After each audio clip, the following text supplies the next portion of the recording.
Donc bonjour, quatre petits thèmes et une réaction en fin de vidéo. Premier thème, ou rectificatif ou complément d'information. Je vous avais parlé qu'on pouvait capitaliser jusqu'à 150 € de plus par vache sans être pénalisé fiscalement, jusqu'à un plafond de 15 000 €. C'est ce qu'avait indiqué le ministre de l'économie Bruno Le Maire au sommet de l'élevage à Cournon. Sauf qu'en fait, c'est pas tout à fait ça. C'est quand même un cadeau empoisonné.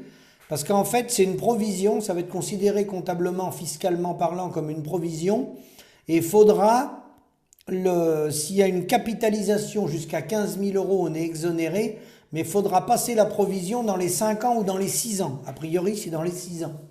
Donc ça fait l'effet d'une provision qu'on peut faire pour éviter fiscalement de payer de la mutualité sociale agricole. Donc il n'y a rien de nouveau dans le domaine et on est bien sûr très très loin du décalage avec la crise qu'on a dans l'élevage. C'est hors sujet, c'est des effets d'annonce de la communication. Sujet numéro 2, la PAC. Je vous avais parlé de la PAC, alors c'est dramatique les versements, ça je vous l'ai dit. Je vous mets en lien la note.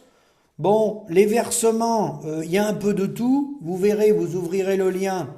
Ils mettent la mise en place est complexe pour la première année de la PAC 2023-2037. Ouais. Des paiements, des avances, PAC 2023. Alors ils mettent le 16, 17, 18 octobre. Puis toutes les semaines un peu. Alors, c'est très variable, il y en a qui n'ont rien eu du tout à ce jour. Il y en a qui commenceront à toucher qu'à partir du 25. Bon, ils auraient pu prévenir, j'espère qu'ils vont payer tout dans les semaines à venir parce que c'est un décalage important qu'inquiètent les éleveurs et les agriculteurs en général, éleveurs et céréaliers, et ils n'ont pas besoin de ça. Donc, ils parlent des aides de l'éco-régime, de nouvelles aides bovines et tout. Je vous mets le lien, c'est pas la peine que je m'étende davantage. Ils auraient pu quand même prévenir les gens. Alors, en plus, il y a des baisses. L'aide bovine, 98 € par unité de gros bovins UGB pour le niveau supérieur et 54 € pour les UGB pour le niveau de base. Les aides ovines, 19 € par animal éligible, les aides caprines 14,40, bon, ça baisse en plus, il va y avoir une baisse. Alors après, on a vu que des endroits, les DDT, moi-même je les ai appelés, ils ont dit qu'il avait des ressentis, que les agriculteurs, bon, il était très tendu, il n'était pas toujours, tout le monde n'est pas toujours aimable au téléphone. Je pense que c'est là qu'on voit le décalage qui s'est pris dans notre société. Les primes, ça s'appelle aide compensatoire aux surfaces cultivées. Ils nous ont emmenés dans ce schéma-là, plutôt que de reconnaître notre métier à travers des prix. Pour la plupart des exploitations, les primes sont supérieures aux revenus. Alors évidemment que le gars, s'il ne touche pas ces aides compensatoires aux surfaces cultivées, puisqu'ils nous ont emmenés dans un marché de libre-échange au niveau mondial, c'est sûr que le gars, s'il attend 40 000 € de primes, son revenu annuel c'est 10 000 €, c'est sûr que s'il n'a pas ces 40 000 € de primes, vu qu'il reste en tout et pour tout 10 000 € dans l'année, bon, mes chères dames de la DDT, vous faites votre boulot, vous êtes payés pour ça, mais avouez que la situation peut prêter attention chez les agriculteurs.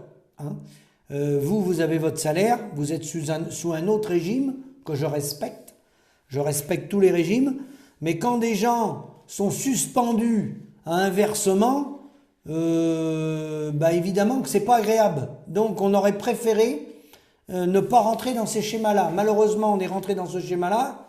Va falloir en sortir de toute façon d'une manière ou d'une autre parce que ça ne sera pas viable dans le temps. Et même avec ces subventions, ces aides compensatoires aux surfaces cultivées, la misère est là, elle s'installe, elle s'aggrave et je suis obligé de le rappeler, 80% des paysans ont moins de 1 709 € brut et 40% ont moins du RSA. Donc, ils peuvent toucher 15 000, 20 000, 30 000, 60 000 € de prime PAC. Ça change pas la donne. Avec 60 000 euros ce prime pack, ils se prélèvent autour de 1 000 euros. Voilà. Voilà la situation chez les éleveurs. Donc, il est vrai qu'on marche sur la tête. Expliquer ça au grand public, que l'argent des États reverse 60 000 euros à un agriculteur et quand tout est pour tout, il va déclarer, il va lui rester 12 000 euros. Là, c'est sûr qu'on marche sur la tête. Hein. Donc, troisième sujet, assez inquiétant. Pareil, je vous le mets en lien. Le COPA-COGECA à la conquête de l'espace. Alors le COPA-COGECA, petite précision, le COPA c'est les 27 FNSEA dans l'Europe et le COGECA c'est toutes les coopératives dans l'Europe. La présidente actuelle est Christiane Lambert, avant il y en a eu d'autres, ça tourne. Il y a des responsables qui sont de d'autres pays, membres des 27. Donc le COPA-COGECA et l'Agence spatiale européenne ont signé un partenariat le 28 septembre 2023 pour une meilleure exploitation des données satellites. Un peu plus près des étoiles, pour soutenir la transformation durable du secteur agroalimentaire à la digitalisation de l'espace et à l'espace, le COPA-COGECA a fait un partenariat. Donc ce partenariat doit combiner l'expertise du COPA-COGECA dans le secteur agroalimentaire et la compétence technique de l'Agence spatiale européenne dans le cadre du programme Business Application and Space Solutions. Ils vont nous trouver des solutions, les gars. Alors, moi, ce qui me choque, je vais vous dire ce qui me choque. Le COPA, c'est le syndicat qui n'est pas majoritaire, qui représente 25% des paysans en France. Le COGECA, c'est l'ensemble des coopératives. Moi, je suis très choqué, les gars. À travers ça, on voit bien la cogestion avec les politiques au plus haut sommet. Je ne parle pas du sommet français, Emmanuel Macron, là on est à l'échelon européen, l'Agence spatiale européenne. Les terres, à ma connaissance, c'est des propriétés privées.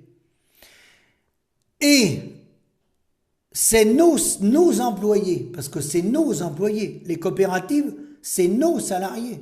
C'est nous qui sommes partie prenante de nos coopératives à travers nos parts sociales. Ce sont nos employés. Quant au syndicat, il est nullement majoritaire, il est financé par les impôts des Français, hein. Ils ont des indemnités pour nous remplacer. Ce n'est pas de quel droit ils ont accès aux cartographies via l'agence spatiale. De quel droit? Nous, on ne connaît même pas les salaires de nos employés, puisque les gens des coopératives, ce sont nos employés. Si on veut les salaires, on ne les a pas. On a le budget global, qui englobe l'ensemble des charges salariales et toutes les charges sociales de la coopérative. Mais si on demande le détail, essayez de demander le détail, demandez le salaire de votre directeur, vous ne l'aurez pas. Demandez le salaire du technicien qui vient dans votre exploitation, il ne voudra pas vous le donner. Hein? Et là, demandez, les gars, je vous invite, demandez les indemnités des responsables du COPA-COGECA, de Madame Lambert et des gens qui siègent au Parlement. Au nom du COPA-COGECA, puisqu'il parle au nom de tous les agriculteurs en Europe. On ne connaît même pas les indemnités de ces gens-là. Et là, ils ont accès aux cartographies, ils vont voir toutes les cultures, tout ce que vous bougez, et on peut mesurer tout, hein, un arbre, si vous avez un dépôt de bois, un stockage de terre, de pierre, on peut tout voir maintenant avec les satellites. Donc le syndicat a accès, via l'agence spatiale, à tout le parc solaire, chez tous les agriculteurs européens. Ben pour moi, c'est une atteinte à la liberté. C'est une atteinte à la liberté. Hein? Surtout quand on voit le bilan économique, le désastre économique du modèle agricole. Donc, je tenais à dénoncer ça. Vous me donnerez vos commentaires, vous direz ce que vous en pensez. Ensuite, avant-dernière réaction, les géants, pareil, je vous le mets en lien, les géants du négoce agricole, grands gagnants discrets, très discrets, de l'explosion des prix. Alors nous, au niveau français, vous savez qu'on a InVivo, qui a racheté le groupe Soufflet. InVivo est aujourd'hui autour de 12 milliards d'euros de chiffre d'affaires, mais sur le plan international, InVivo est petit. Les 4 géants mondiaux du négoce agricole ont accumulé plus de 10 milliards de bénéfices. Alors, qui sont ces géants? C'est vrai qu'on en parle peu, c'est beaucoup sur le commerce des céréales, C'est des géants qui sont implantés là depuis longtemps. On les résume souvent en les appelant ABCD. Pourquoi ABCD? Parce que A, c'est Archer Daniel Midland. Le B, c'est Bunge.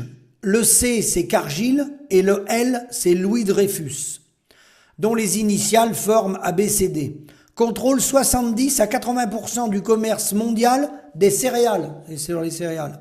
Rappel, l'AFP, Jennifer Clapp, économiste spécialiste de la sécurité alimentaire à l'université de Waterloo au Canada. Donc, ils ont gonflé leurs bénéfices. Bon, c'est tentaculaire, hein. Pour Cargill, son bénéfice net atteint un niveau jamais vu depuis 156 ans. Vous voyez, si on bat des records de température, on bat des records de bénéfices. Depuis 156 ans d'existence, le numéro 1 mondial du négoce, Cargill, agricole, a en effet engrangé 4,93 milliards, alors c'est de dollars, de bénéfices, effaçant son précédent record datant de 2008, où il avait fait 3,95 milliards de dollars. Pour l'essentiel, l'ensemble des opérateurs ont profité de la hausse généralisée des cours mondiaux, des céréales et des huiles végétales, dans la foulée de la forte demande mondiale dans un contexte de tension sur l'offre. Alors que les prix des huiles végétales ont grimpé de 65,8%, celui des céréales a bondi de 27,2%, porté par le maïs et le blé principalement. Globalement, si l'année 2021 a été fructueuse, pour les leaders du secteur du négoce agricole, de nombreux experts anticipent cette année de nouveaux résultats financiers importants pour la majorité des acteurs du carré ABCD, c'est comme ça qu'on les appelle, les géants.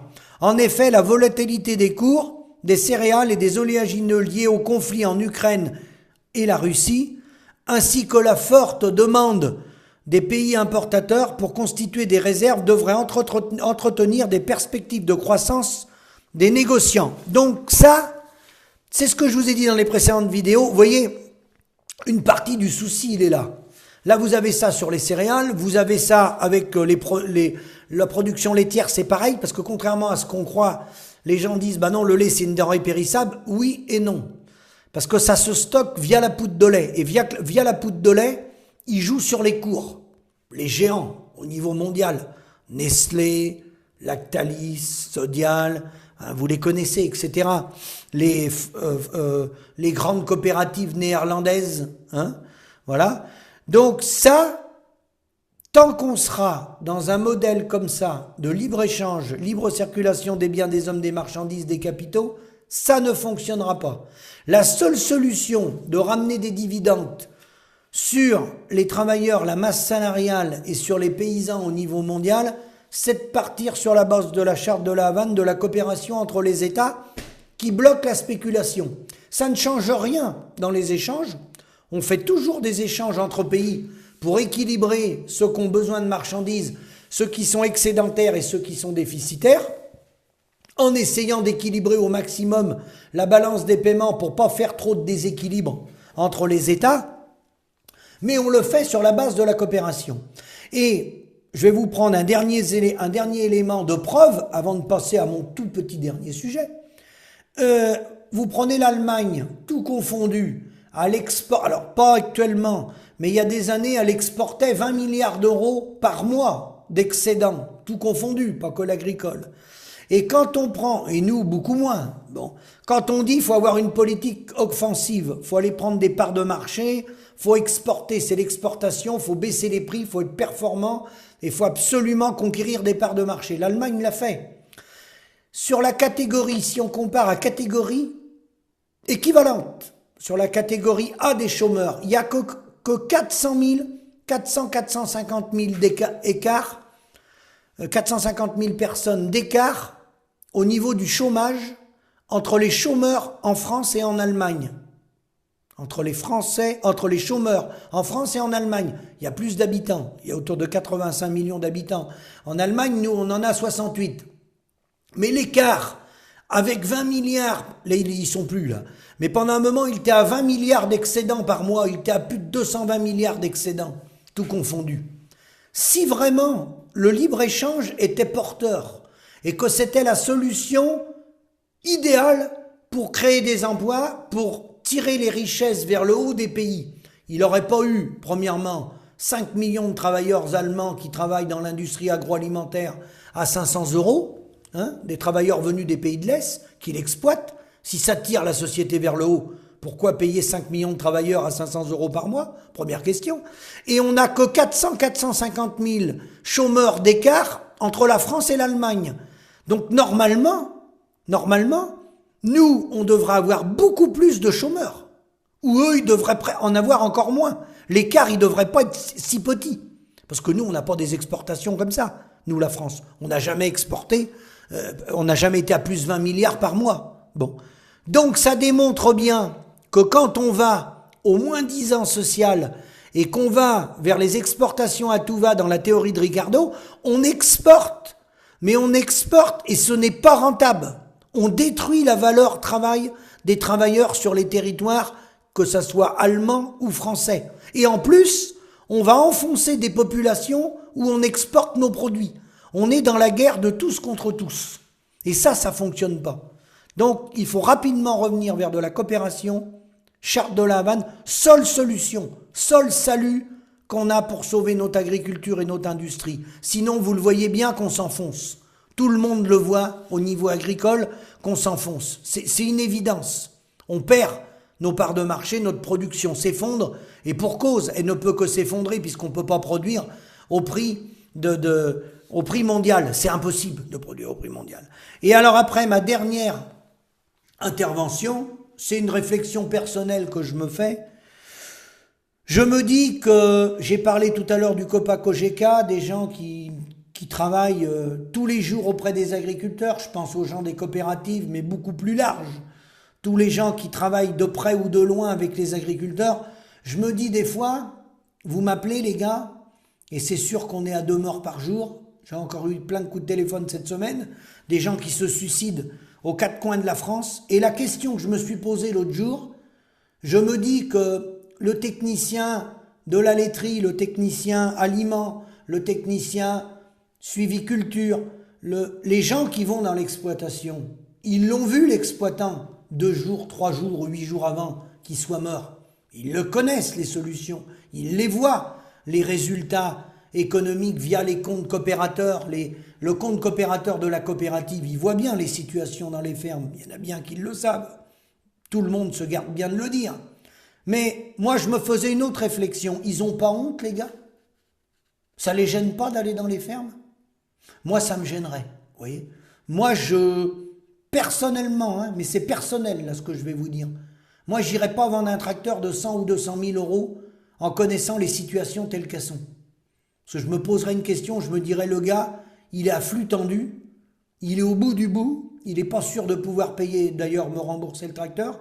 Enfin, c'est pas moi qui le vends qui est concerné, mais c'est l'organisme qui finance, soit la banque, soit la société, parce que les sociétés maintenant de tracteurs, depuis longtemps, financent les tracteurs, ou il est en leasing, ou je vais lui vendre des aliments, ou je vais lui vendre du conseil, ou je vais lui vendre autre chose, et le gars, il est très mal, parce que ça se voit, faut arrêter de nous prendre pour des cons, et le gars, il est mort 8 jours ou 15 jours après, il s'est pendu, silence radio, personne ne dit rien, tout va bien madame la marquise, bah moi j'aurais honte. Moi ce métier-là, faire ces métiers-là, moi, terminé. Faut pas m'en parler. Moi je pense qu'à un moment donné, humainement parlant, on est rendu au bout d'un système. Au bout du système. Et ceux qui ne disent rien cautionnent le système. Et il est clair que le système, il va tomber. Tôt ou tard, il va tomber. Et là, à ce moment-là, on prendra date. On a fait des communiqués, on a fait des vidéos, on a fait des déclarations, on a envoyé des lettres recommandées. Vous remarquerez que les gens refusent le débat. Vous me dites, vous me posez des questions, d'où t'en es avec les réponses, que ce soit de Madame Lambert ou autre. Pas de réponse. On est bloqué sur les réseaux. J'ai des réseaux qui m'ont bloqué, plusieurs, que vous connaissez très bien, sur Facebook notamment. Voilà, les vidéos passent plus. Ils refusent le débat. Et vous savez pourquoi ils refusent le débat? Parce qu'à question gênante, vaut mieux pas se rendre au débat dans la salle. Il y en a plusieurs à qui j'ai demandé des débats déjà. Des gens soit qui font des vidéos, soit qui font du syndicalisme, soit des hommes politiques. J'ai pris des rendez-vous avec des hommes politiques. J'ai jamais eu de retour. Hein. Aucun retour. Hein, voilà. Et vous savez pourquoi j'ai pas de retour? Parce que je vais poser des questions. Et j'aimerais bien avoir des réponses. Et les réponses, ils ne peuvent pas me les donner. Je ne vais pas poser que des questions. Je vais demander des comptes. Bah oui. Vous êtes tous contributeurs du modèle agricole à travers vos impôts. Je vous l'ai déjà dit. Hein, c'est l'équivalent du salaire médian que chaque Français paye pour porter à bout de bras ce modèle agricole qui s'effondre. Donc bah, je vais leur demander des comptes. Je vais leur demander où passe l'argent. Puis eux déjà, quelle somme ils touchent à leur poste. Parce qu'ils sont mandatés pour défendre l'agriculture. Alors eux déjà, il faut qu'ils montrent patte blanche. Il faut qu'ils montrent leur rémunération. Et là, bah, vous avez bien compris que tous ces rendez-vous-là, je les aurai jamais. Parce qu'ils refusent de répondre aux questions. Ils préfèrent faire diversion en parlant d'agribashing, de sécheresse, d'inondation ou que sais-je, pour faire diversion. Donc voilà la vidéo, le coup de gueule que je voulais faire. Je vous ai parlé de plusieurs thèmes. Ils sont tous importants. Un qui est très grave quand même, c'est celui du COPA-COGECA, avec le partenariat avec l'agence spatiale, pour voir tout ce qu'on fait chez nous. Ils vont même pouvoir voir le nombre de carottes que vous avez dans votre jardin.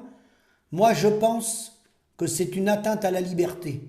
Et ces gens-là, on ne leur a jamais donné aucun mandat. Ils n'ont aucun mandat. Et ils ne sont pas majoritaires. Et ils sont payés par nous, par nos impôts. Donc, agriculteurs, concitoyens, Français, réveillez-vous. Le combat continue. À bientôt.